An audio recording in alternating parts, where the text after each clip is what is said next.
We are all born resilient, every single one of us. It is our birthright, a deep well of inner strength hardwired into our very being. So why does it feel like life is constantly trying to break us? Why do so many of us feel fragile, overwhelmed, and perpetually on the edge of burnout? The answer is that we've been taught to look for strength in all the wrong places. We've been told it's an exceptional quality for heroes and superheroes, not for us mere mortals. Today, we're going to dismantle that myth. We're going to explore a book that acts not as a set of instructions for building something new, but as a map to rediscover the treasure you already possess. Life in the 21st century feels like a relentless bare edge. Job instability, relationship turmoil, personal illness, global crisis. It often seems that just when we navigate one storm and find a moment of calm, another set of waves rises on the horizon. We scroll through social media and see curated highlight reels, convincing ourselves that everyone else is doing just fine, that their lives are seamless and supported, while we alone are struggling to stay afloat. This comparison deepens our sense of isolation and reinforces a devastating question: why me? Why am I the one who can't handle it? We feel overwhelmed, anxious, and depleted. We wonder if we have what it takes to face the next challenge, or if we're destined to be capsized by the relentless pressures of our world. This is the core problem that Dr.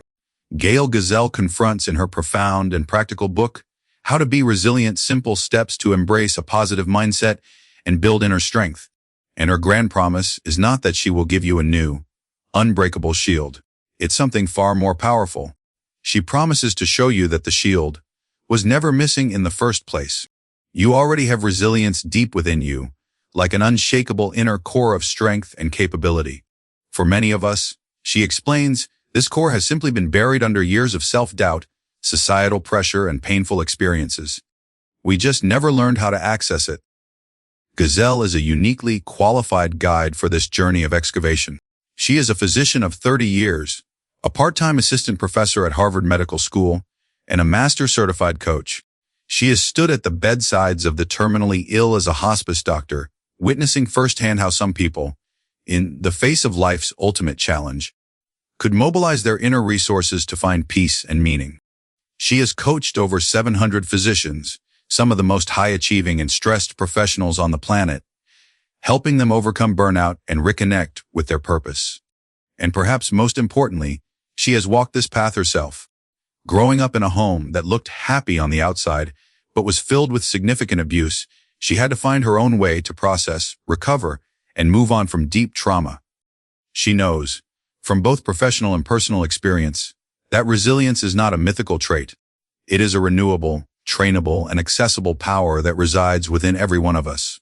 This book, she says, is a practical and supportive guide to reclaiming your birthright or your ability to enjoy life and thrive, no matter what difficulty comes your way. The first and most foundational idea we must grasp is that our resilience is not fixed. Our brains are not set in stone.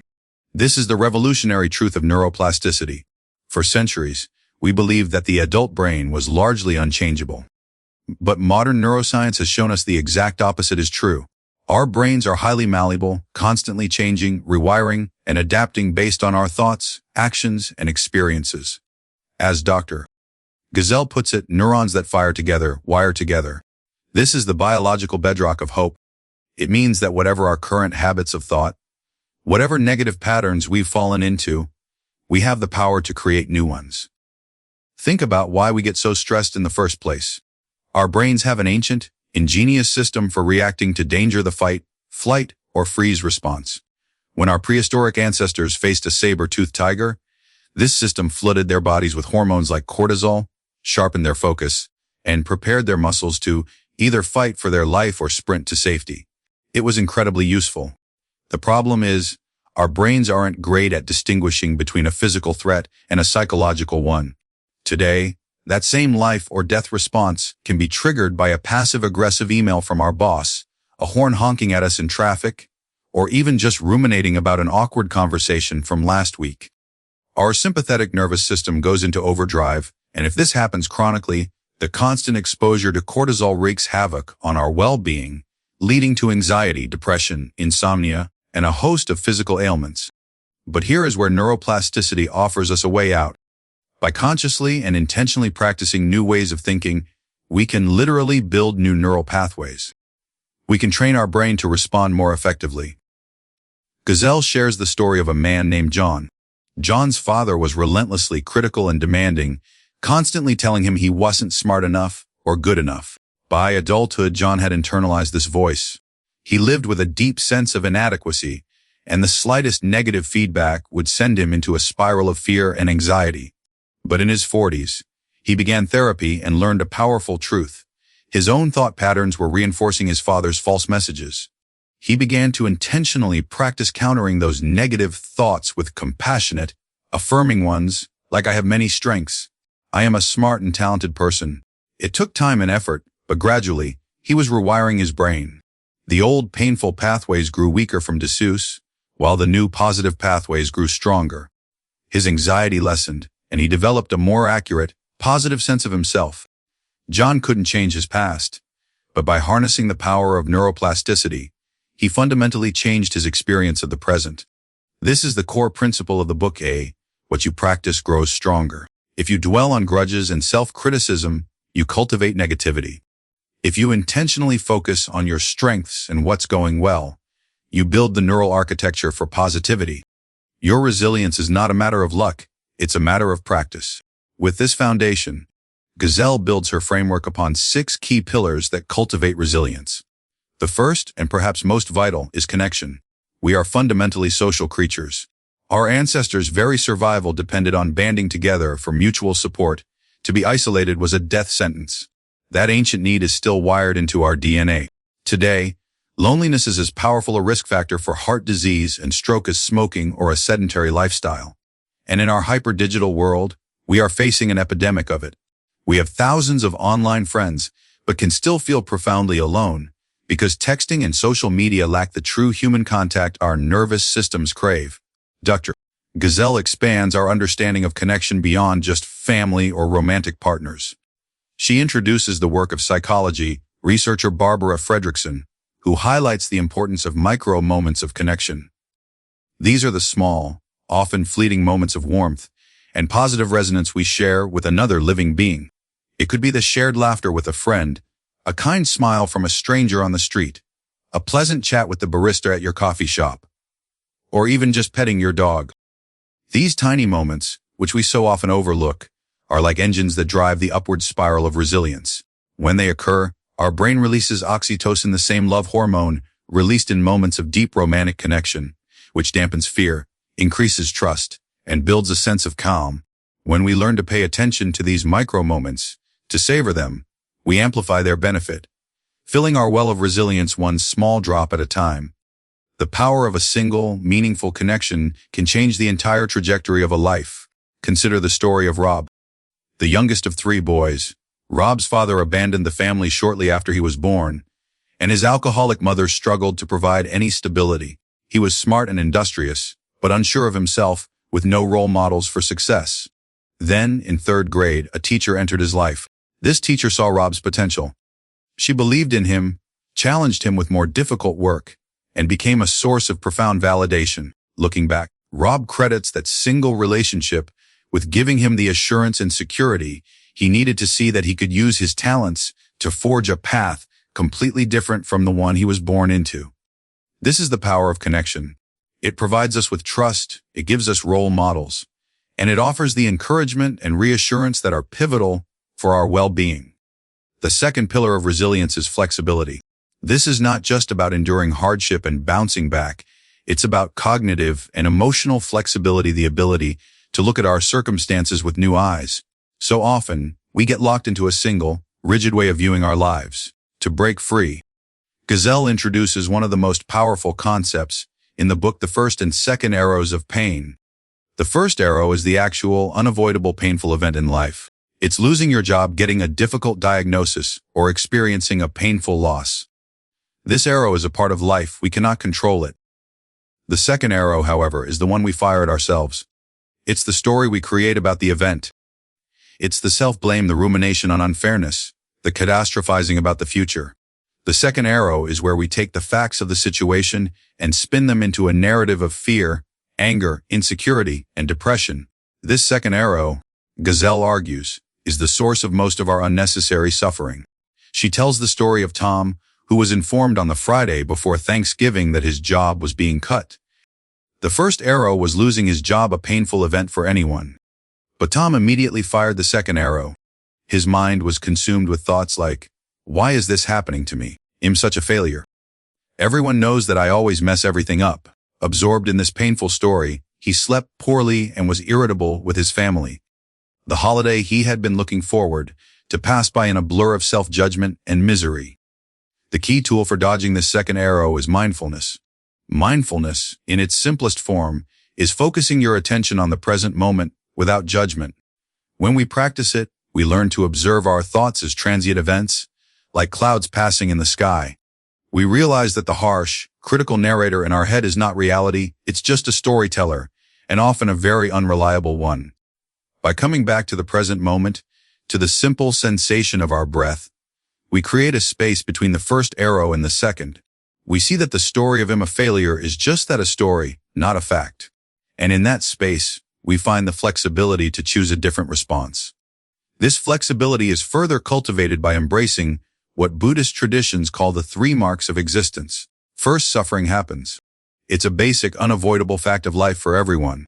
Accepting this spares us the anguish of thinking something has gone wrong when life is difficult. Second, everything changes. Nothing is permanent.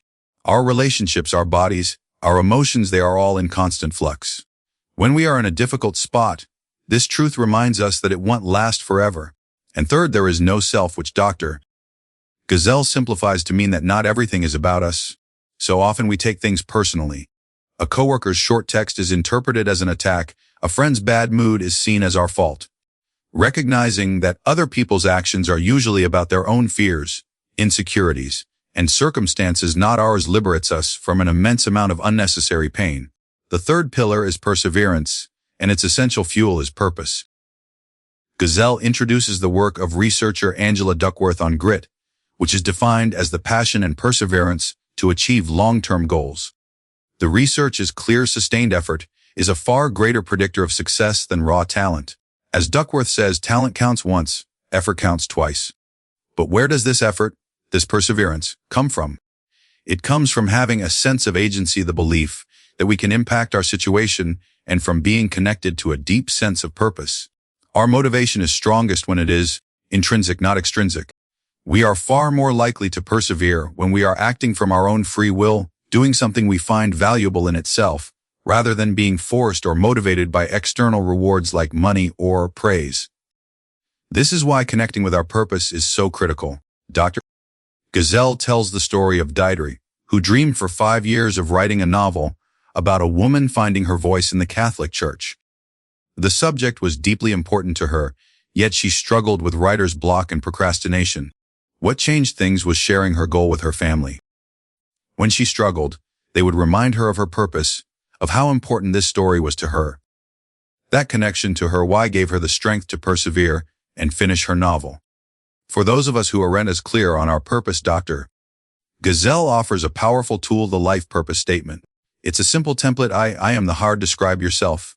Who hard describe what you do so that high describe the why. For example, a physician she coached developed the statement, I am the wise and fair leader who finds solutions to the puzzle, so that all members of the team work together cooperatively to alleviate suffering and create smiles. The author's own statement is, I am the solid oak healer who helps people find and believe their truth. Creating a statement like this acts as a compass, helping you make decisions that align with your deepest values and providing the motivation to stay the course when challenges arise. The final 2 pillars of resilience are deeply interconnected: self-regulation and self-care. Self-regulation is our ability to manage the torrential rush of thoughts and emotions that modern life throws at us. It's about finding that sacred moment of choice that exists between a stimulus and our response. Too often, we are blind to this choice point. A difficult email comes in, and we fire back an angry reply without thinking. This is what's known as a limbic hijack, when our brain's threat system takes over, and we react instinctively instead of intelligently. To cultivate self-regulation, we must first develop emotional intelligence. This starts with learning our triggers. What situations or feelings reliably set us off? Is it feeling disrespected, unheard, or treated unfairly? Gazelle tells the story of Jake, a highly respected surgeon who had a problem with angry outbursts in the operating room. Through coaching, he learned to tune in to the physical warning signs of his rising anger. His breathing became shallower, his face grew warm, his body tensed up. Once he learned to recognize these signs, he could hit the pause button. He could see that moment of choice and manage his anger, instead of letting it manage him. Self-care is the bedrock that makes self-regulation possible. We often treat self-care as a luxury, the first thing to be dropped from our to-do list when life gets busy. We tell ourselves it's self-indulgent, but this is a dangerous misconception. As Dr. Gazelle reminds us with the classic airline metaphor, you must put your own oxygen mask on first before you can help anyone else. Running on empty doesn't just harm you, it leads to loss of compassion for others, burnout, and reduced productivity. Self-care is not selfish, it is essential. A crucial component of self-care is self-compassion. So often our inner world is a battlefield, with a harsh inner critic constantly attacking us for our perceived flaws. This self-criticism triggers our brain's threat system, just as if we were being attacked by an external enemy. Self-compassion is the antidote. It's not about self-pity, it's about treating ourselves with the same kindness, care, and concern we would offer to a good friend who is suffering. The story of Hild beautifully illustrates the importance of self-care in action. She was the primary caregiver for her husband, who had a chronic illness. She spent all her time tending to his needs, believing it would be selfish to take time for herself. Inevitably, her own health began to suffer. She realized that if she didn't do something, she would soon be unable to care for him at all. With her children's encouragement, she hired an in-home caregiver, giving herself time each day to catch her breath and focus on her own well-being. Her health improved, and she was able to manage the demands of her role far more effectively. Hild had to let go of the belief that she had to do it all herself and give herself permission to receive help. It was an act of self-care that benefited everyone. So, what makes How to Be Resilient radically different from the countless other self-help books on the shelf? It is its unique blend of scientific credibility, practical accessibility, and profound compassion. The author is not just a coach or a thinker. She is a Harvard-affiliated medical doctor who grounds every piece of advice in neuroscience, psychology, and real-world clinical experience. Yet, the book never feels academic or dense. It's written with the warmth and wisdom of someone who has not only studied resilience, but has lived it. The focus is not on grand, life-altering overhauls, but on simple, sustainable, easy-to-follow strategies that you can integrate into your life today. This book is for anyone who feels like they are running on empty. It's for the person who is tired of feeling overwhelmed by the relentless pace of modern life, who feels their anxiety rising and their capacity to cope shrinking. It's for the student, the parent, the professional, the caregiver, anyone who feels the weight of responsibility and wonders if they have the strength to carry it. It is for the person who is ready for evidence-based tools, not just inspirational platitudes. Who is this book not for? It is not for the cynic who is unwilling to try the exercises. It is not for the person seeking a magic pill or a quick fix. The book's power lies in its practices, and it requires a gentle but consistent effort from the reader. The single most valuable takeaway you will be left with is the transformative shift in identity. You will stop seeing resilience as a rare superpower that some people are born with, and you will start seeing it for what it truly is, a fundamental, trainable, human skill that is your natural inheritance, just waiting to be reclaimed. We began with a simple, powerful truth: you are already resilient. This summary has shown you the blueprint, the science, and the stories that prove it. We've talked about rewiring your brain, the power of micro moments of connection, dodging the second arrow of suffering, and fueling yourself with purpose and self-care. But knowing the path and walking the path are two entirely different things. This summary is the map. Reading Dr. Gazelle's book is the journey itself.